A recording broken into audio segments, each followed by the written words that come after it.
कहानी आपका जीवन बदल देगी। एक जादूगर के पास बहुत सी भेड़ें थीं और उसने पाल रखा था भेड़ों को भोजन के लिए। रोज एक भेड़ काटी जाती थी, बाकी भेड़ें देखती थीं, उनकी छाती थर्रा जाती थी।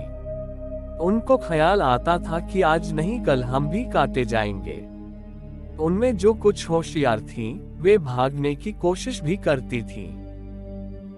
जंगल में दूर निकल जाती, जादूगर को उनको खोज खोज कर लाना पड़ता।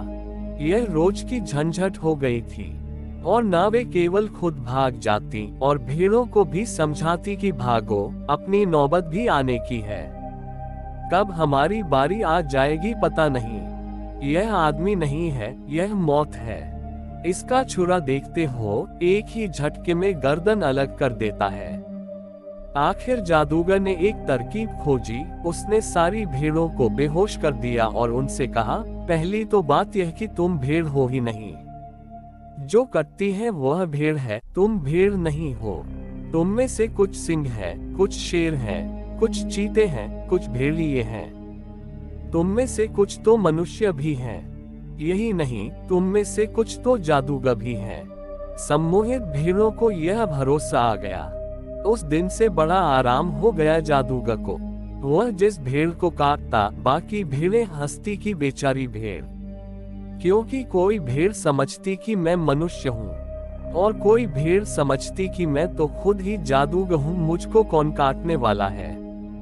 कोई भेड़ समझती मैं सिंह हूँ, ऐसा झपट्टा मारूंगी काटने वाले पर कि छठी का दूध याद आ जाएगा। मुझे कौन काट सकता है।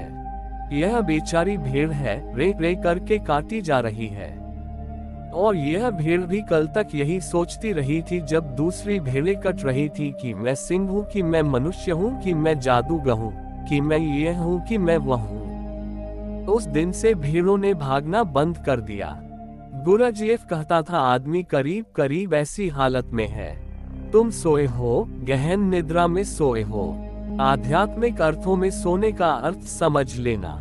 सोने का अर्थ यह नहीं होता कि जब तुम रात को बिस्तर पर आंख बंद करके सोते हो तभी सोते हो। वह शारीरिक निद्रा है। आध्यात्मिक निद्रा का अर्थ होता है जिसको स्वयं का पता नहीं है वह सोया है।